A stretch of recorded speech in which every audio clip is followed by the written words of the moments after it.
حضرت ابو سعید خدری رضی اللہ تعالیٰ عنہ بیان کرتے ہیں، رسول اللہ صلی اللہ علیہ وآلہ وسلم نے فرمایا، موسیٰ علیہ السلام نے عرض کیا، پروردگار مجھے کوئی چیز سکھا دے جس کے ساتھ میں تیرا ذکر کیا کروں یا میں اس کے ساتھ تجھ سے دعا کیا کروں۔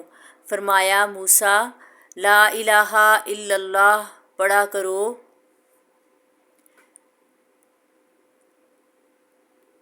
انہوں نے عرض کیا، پروردگار تیرے سارے بندے اسے پڑھتے ہیں، میں تو ایسی چیز چاہتا ہوں جو میرے ساتھ خاص ہو۔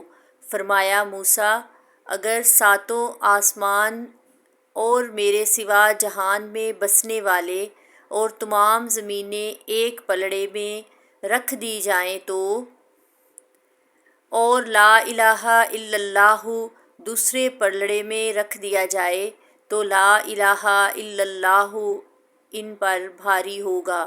حضرت ابو ہریرہ بیان کرتے ہیں، رسول اللہ صلی اللہ علیہ وآلہ وسلم نے فرمایا، جب تم میں سے کوئی دعا کرے تو یوں نہ کہے، اے اللہ اگر تو چاہے تو مجھے بخش دے اور اگر تو چاہے تو مجھ پر رحم فرما۔ اگر تو چاہے تو مجھے رزق عطا فرما، بلکہ اسے چاہیے کہ وہ پورے عزم کے ساتھ دعا کرے، کیونکہ وہ جسے چاہے کرتا ہے، اسے کوئی مجبور کرنے والا نہیں ہے۔